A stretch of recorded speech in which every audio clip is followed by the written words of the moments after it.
Welcome in to the Energy Tech Podcast, where today we are recording episode 4 of our Control Room Management Mini-Series, as Mike and Daniel will be discussing the authority to supersede. Guys, welcome to Canonsburg.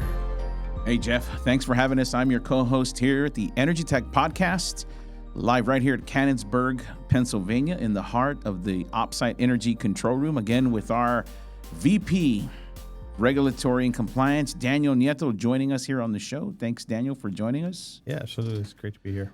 Good, man. I'm glad you're here. You're going to lend some expertise to the series as we continue moving on in our series here.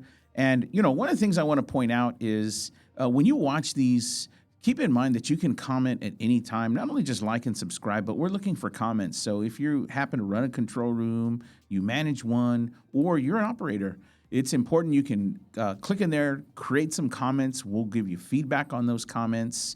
You won't get that from a consultant. You'll get that from us. You'll get some real good feedback, and there's no fee for that. So we think that's a good thing to do. And with that, Daniel, let's kick this thing off, man. I don't want to age this episode, but it is the beginning of 2026.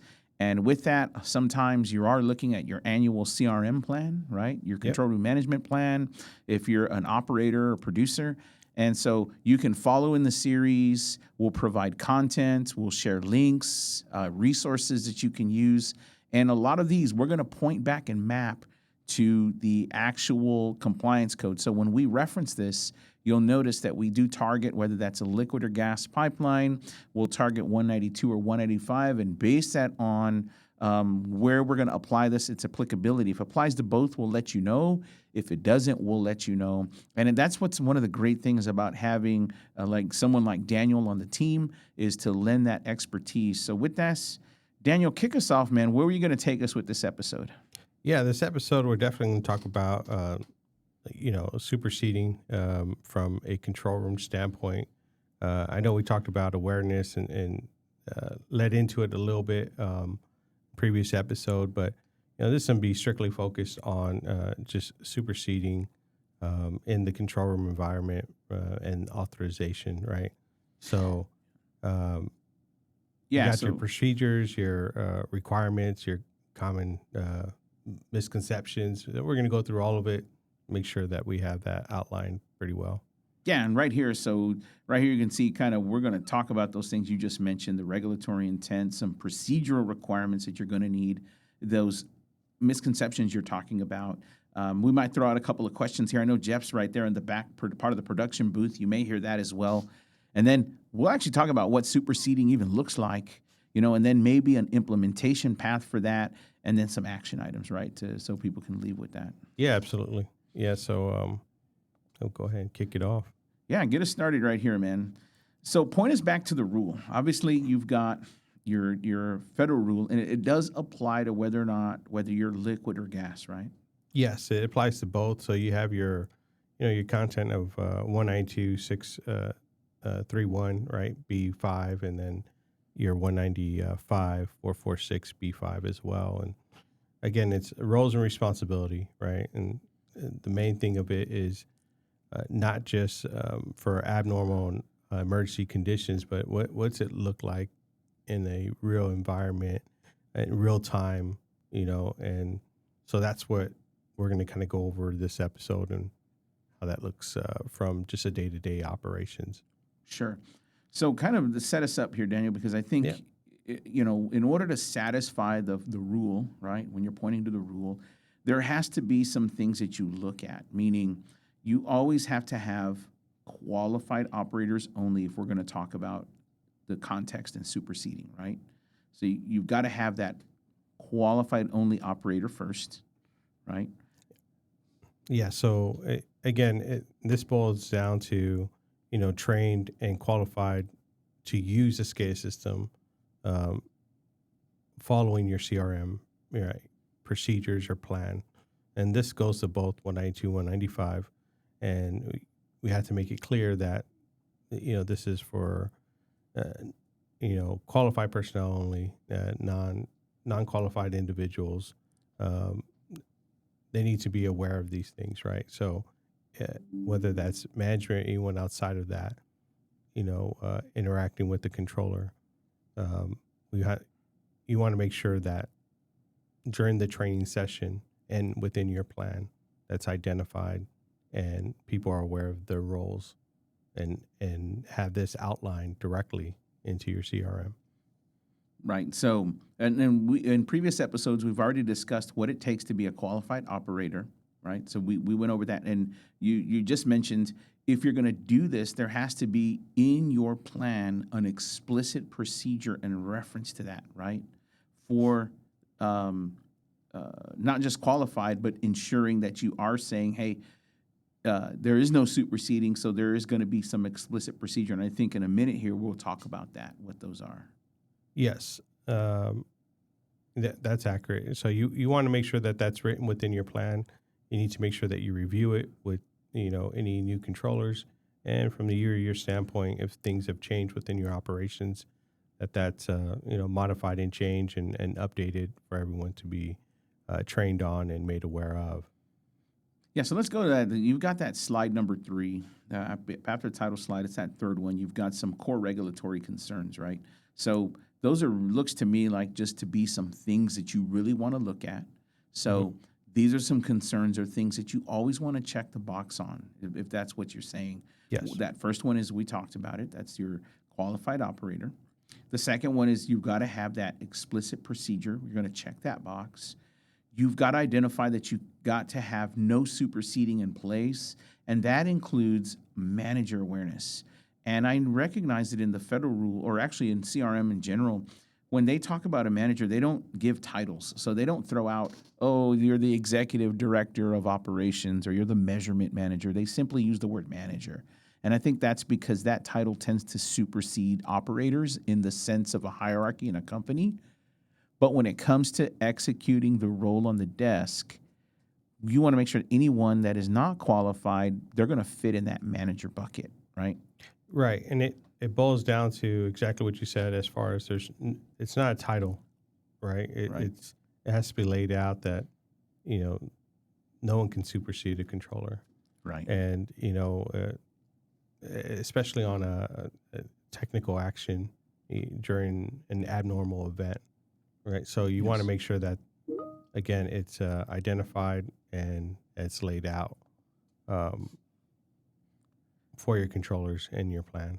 Yeah, and that same slide, you've got a couple of more things, which include making sure that we talk about you implement that as part of your in abnormal conditions, meaning no one's going to supersede you as an operator in your abnormal conditions. I mean, during regular as well, but specifically, hey, this is your procedure for abnormal conditions.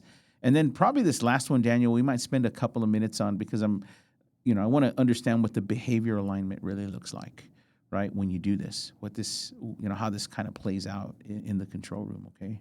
Yeah. So I think that's good. So now that we understand that, now that we know you're pointing to the rule, it impacts both liquid and gas. We understand the flags, those 6 things, we'll say half dozen things you need to consider. What does superseding look like, right? What's that typical scenario? When you have a manager come in and, they want to talk about, to open up a valve or some type of operations, right? That's what we're looking at real time, in the control room environment. In those scenarios or situations where, you have that supervisor or manager behind you and they're not qualified. Right. And, as a controller or operator on the pipeline, to have someone present within the room, again, it goes to everyone having a full understanding on, their CRM, their procedures, and authorization here from a superseding standpoint. Right. So let's go to that slide here, because we talk about a typical scenario. We kind of outlined this a little bit. We said, hey, open that valve now, right? Let's say you have someone that is not qualified that walks in. This might be a typical scenario. A measurement manager sometime. I mean, you have all kinds of people that can walk into a control room. Now, they typically have to be escorted. There's certain rules if it's regulated, which is what we're going to focus on here. So in the regulated control room, you might have someone that does come in, an operator escorts them in, and then they say, hey, you know what, open that valve now. I've been watching this. myself, because lots of SCADA systems offer the ability for other people to see something in a view-only state. You know, they're not necessarily controlling anything, but they get a view-only view, which is very common in the industry. And they may walk in and say, hey, I noticed that this thing has some high pressure or whatever the case is, or low pressure. Sometimes you pump into leaks. And go ahead and ignore that, and I want you to keep the flow up. That can be a typical scenario, right? Correct. And when you've got that, I think what you're saying is that a manager stands behind this controller, and who knows? It could be a call, an email, a text. So just because we're talking about standing behind them, that's not the only situation. Right now, with the advent of any technology, you can have someone text a group text in Teams or Slack or, you know, your choice, and they can say, hey, listen, I can see you're at the desk. Look at this valve, right? Go ahead and leave it open, right? So you have that possibility. They may not always stand behind them. And then the controller sees a pressure limit trending up, and then next thing you know, they get multiple alarms, and they're being asked to ignore that. And that's the exact reason why we're talking about superseding. Yeah, and that's what it's trying to prevent here, right? The controller is following their procedure, right? And that's what everyone has to remember here, right? So from a controller standpoint, you're looking at the procedure and knowing what your procedure is and what to do based off of your training. Someone that's not qualified it doesn't know these things, right? Right. Or they may not be made aware of operational changes, and so coming in exactly what we have here listed. Open that valve, ignore that alarm. You can see those come up in control room environments. I know with all of us being here, I mean, we've all had a time where maybe we've heard someone say something like that. Yeah, let's talk about that, because, when I worked with you years ago, this was maybe 2015, somewhere in there. We worked together at another third-party company, and they had a measurement manager that would come in and try to override things that operators were doing. And this is a seasoned person. We're not talking about, someone who didn't know. We're talking about someone that, I've been in the business in West Texas for 25, whatever the number was, a quarter century, and I know what's best. And exactly what we're talking about here is what the rules boundary is, and it's very simple. The controller has to be allowed to follow procedures and protect that maximum allowable operating pressure or the operating pressure, right? And stabilize the system without being overruled, basically. So they have to do that. They're going to protect the system first, not worry about a political hierarchy that exists in a company, right? Yes. I think that's the point we want to drive home when you talk about a typical scenario for superseding. And again, you want to talk about one first is the final technical decision. And again, this is over the SCADA system, right? During an abnormal event or an emergency, or just, you want to make sure that you have that from normal operations all the way to your abnormal to your emergency conditions. Yes. And then secondly, identify, non-qualified individuals like managers, engineers, that are within your organization that are not qualified. Right. You've identified your controller already. Right. And so I think we point that out as well, as it's superseding, why that whole typical scenario is a problem. Number one, it does force that unsafe setup. It puts an unsafe condition. Number one, it kind of risks an exceeding of that safety limit. Decisions made by the wrong people. It bypasses the trained response. And then the manager lacks a full real-time operational view because they just don't know the picture of what's happening. Sometimes they either walk in or they chime in. I use the word chime in because I think more than ever people are using digital tools versus walking into the control room. I think the days of operational people walking into the control room building itself and then going to get a view there has gone away for the most part. I think a lot of that happens digitally, right? With view only or sending digital messages. I think that's a bigger play now. Yeah, from the standpoint, like you spoke, they could be receiving a text message, an email, seeing something, and immediately start telling the controller what they should do, not having a full understanding of the full picture at a real time, right? So that's basically what we want to make sure that we're covering as we identified here, and to look at, those three things and tell your controllers, if you feel pressure to deviate from your procedure limits, concerns, they need to, look at the safety action of that pipeline, Right. and not be pressured to deviate from your operational procedures. Right. And just because someone with a higher title walks in. Correct. Yeah, I think that's a good point. So, Daniel, let's you walk us through now. Hey, there is some procedural requirement right after that, right? Now that we've established what it looks like, we've established, hey, that's not a possibility. Now, I think the key here is what's the procedural requirement? What does this look like, right? What does the procedural part look like? Right. And so from a procedure standpoint, you want to make sure that that's, again, identified within your organization, your qualified individuals, and everyone is made aware from the controller standpoint that, that you have the final technical action on your SCADA system to Right. ensure the safety of the pipeline at real time, overviewing these systems, not someone that walks in or sends you an email or text message inquiring questions and wanting you to sell more, open up a valve. That controller has that capability to have that, final technical action. Yes.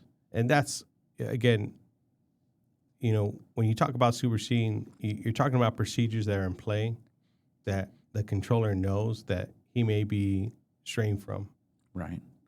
So that's one of the things you need to make sure that you're training on, because, again, this goes right back to your procedures overall on how that procedure is laid out from the control room side of it. So the umbrella for the procedural requirements is basically that you have the final authority that's procedurally written and it's stressed.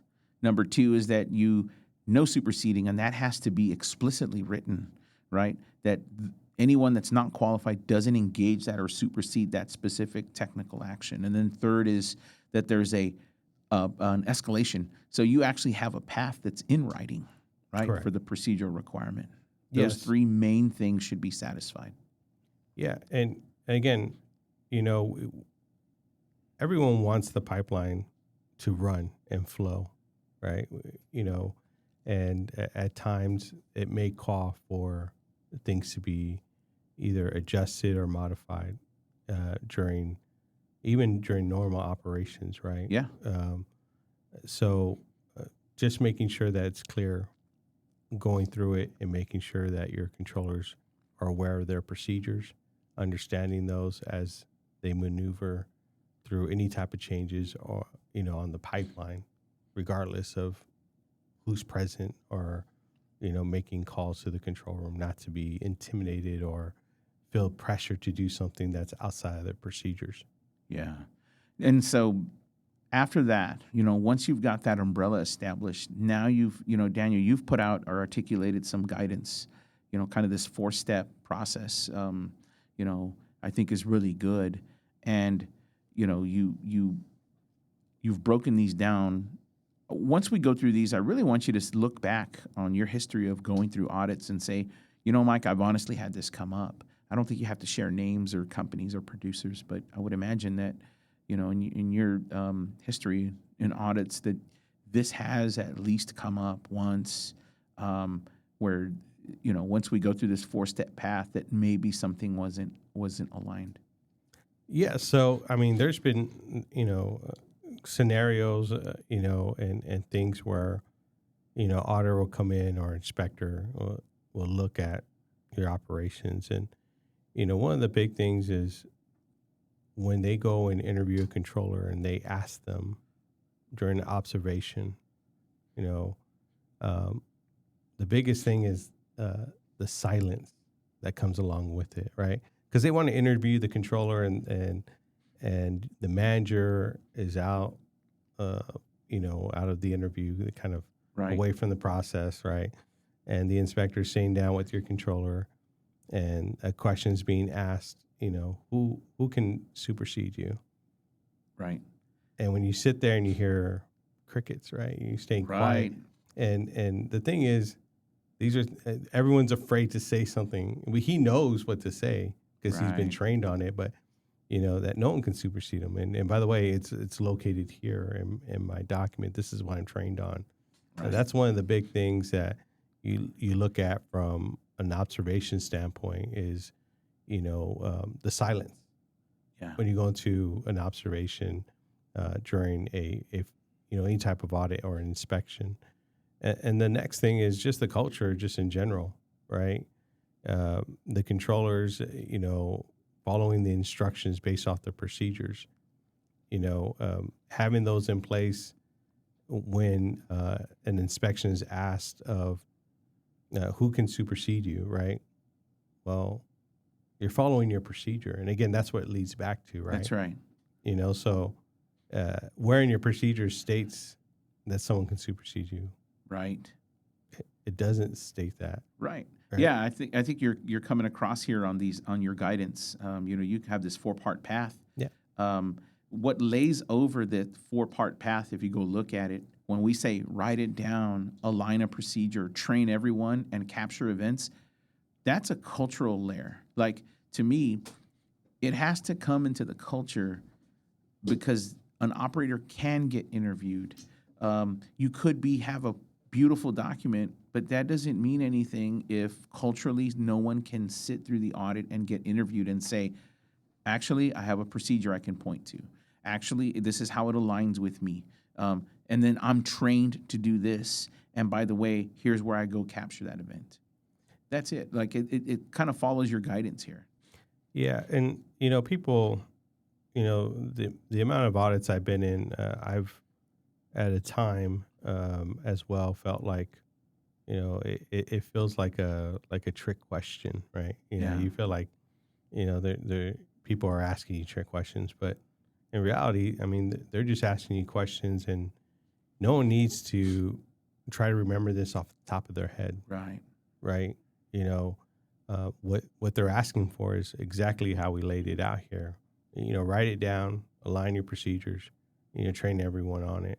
And again, as you capture these events, right, that happen, you review them, right? Yes. That's how you make the changes, and you do your training based off those changes. So again, superseding is not happening because after an event, if something's not accurate, you can modify that document to correct it. Yeah. And that's a part of your yearly review. We'll go into that later. But again, there's, the 4-step that we have here that, everyone should kind of consider and look at if they don't already have something in place. Right.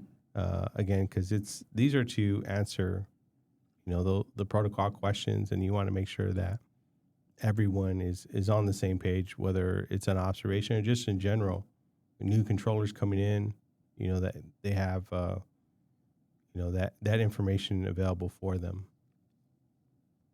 Yeah. So I think you're laying out here, Daniel, that, again, one more time on this 4-part, your guidance, and again, your guidance is all falling back on what's in the CRM rule, FAQs that are available to, and I think we post those. We try to have those in our show. You can lean back on FAQs, but for the most part, we cannot stress enough, document that, have that procedurally, align it, make sure it's fluid through the procedure. Consistency is a big deal. Train everyone. That includes your leadership team. They have to know that. And then the last thing you mentioned, I think we're going to talk about this on another episode, but you want to capture it for the operator experience, for the operational experience that does get reviewed anyway.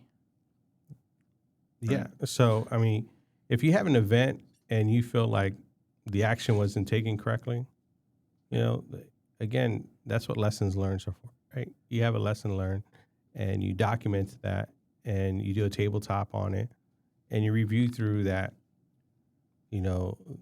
through that event, what could have done differently, right? Right. And And again, if you need to change something, then make the corrections. If you need to modify a step or rearrange a step, that's what all that's there for, right? People don't fully utilize those things after event. They'll go and they'll say, well, again, you should have known that, or, that's kind of just verbally said. Right. And never fleshed out or documented for the entire group, so that's what needs to happen, especially if you feel like something needs to be modified based off a captured event. Yeah. So just to make sure that, I want to, let's move on here because I want to cover a couple of things. So there you go. You've got the framework. I think that's really well put. And again, the material's available to you if you're listening or watching. You can always fall back. We'll have these available in a PDF format you can grab and use. And again, we always typically like to reference where you're going to find that. And then, of course, links for FAQ as well. But there's also some, Daniel, sometimes you have gray areas. And, controllers, and we're humans. This is all about human performance. And so you're going to have gray areas and misconception, right? So let's address those because the human mind, does come up with a scenario, and we have a few of these, which are very common, where it can create confusion about where authority ends, where authority, a manager ends, and where the controller's technical authority begins, and so on, right? So with that, let's address the first one. Does this mean that leadership can never question a controller, right? And no, it doesn't mean so, right? Yeah, not at all. I mean, like we stated here, that's not. Again, you can't have a scenario where it's going to be perfect, and there's always going to be a question that comes up from Right. actions that are taken. And again, it's not to. It's in benefit of everyone to review an event based off of someone's actions or what they could have done better. There's not going to be a time where something happens and it's a pat in the back every time, right? Right. There's going to be a time where we could have done this a little differently. Well, let's look at the procedure.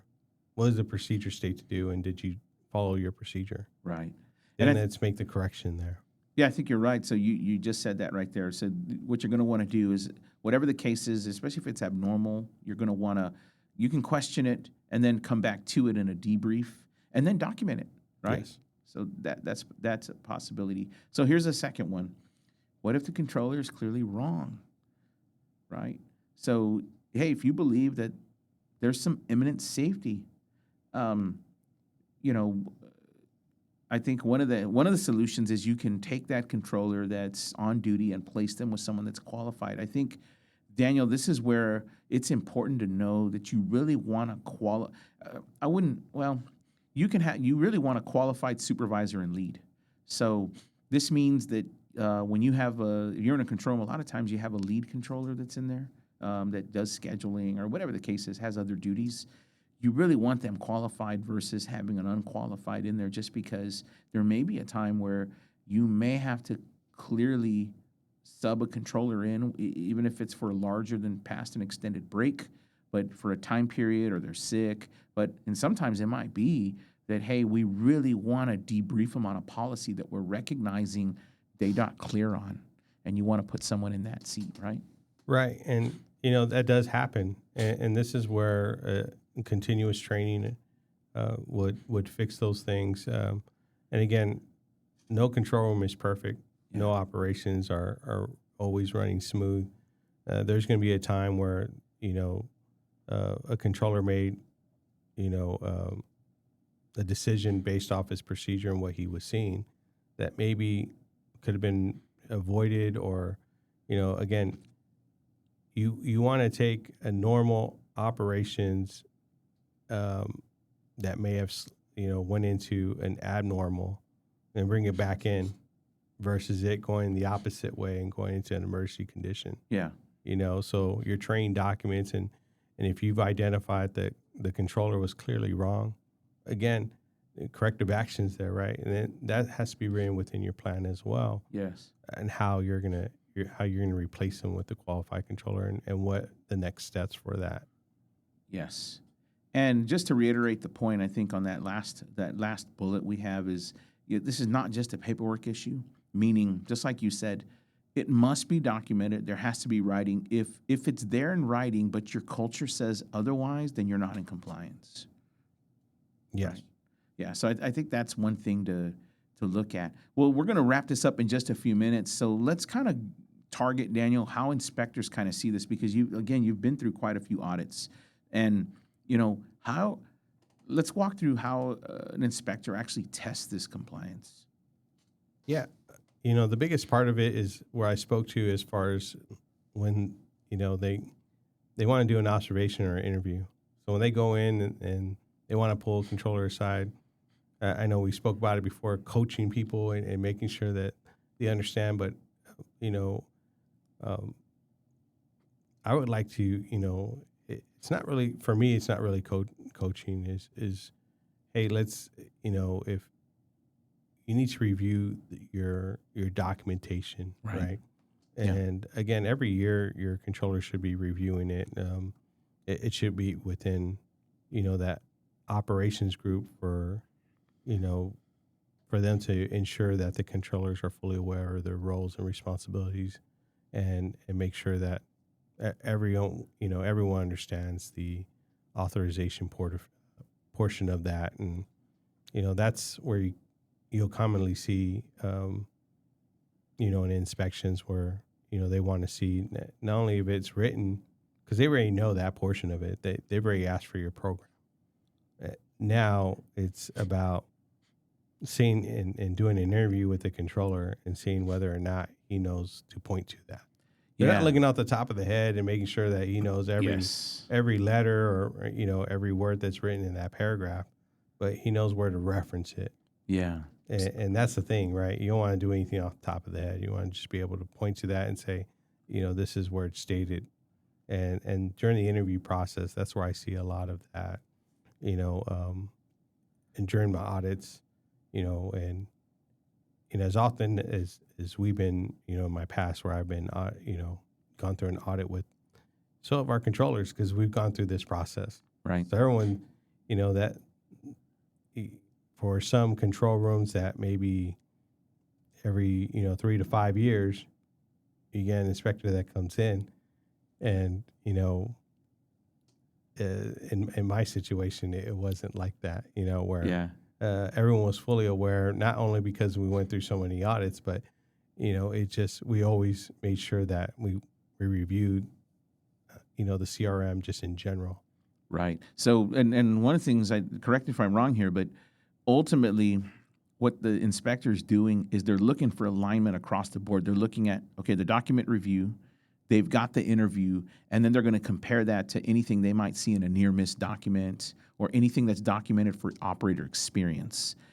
The one thing I want to point out, too, is that if I'm correct, sometimes you're asked to send those plans days in advance. So it's not like a PHMSA operator or an auditor's coming in and going, hey, let's go flip together to page number 30. That's not what's happening. We're coming in prepared, looking for alignment anyway. Yeah. So, there's been times where I've had to submit, plans months in advance. Yeah. So, again, if it's written, it's reviewed, and it's trained on, right? You want to have all those things in place.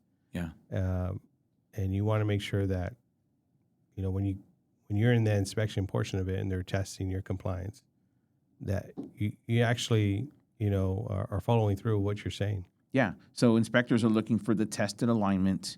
They're testing the alignment based on what they read and what they're hearing in spoken word and documentation. Yeah. At the end of the day. It's the overall what you're producing, right? Because they're comparing your answers based off of what you have written. Awesome. Well, we're gonna go through a couple more things here, Daniel, and then let's close this episode out. Give us those top 3 action items. The 3 things that we know that you need to do if you're running a control room or you're a senior operator, you're a manager, compliance person.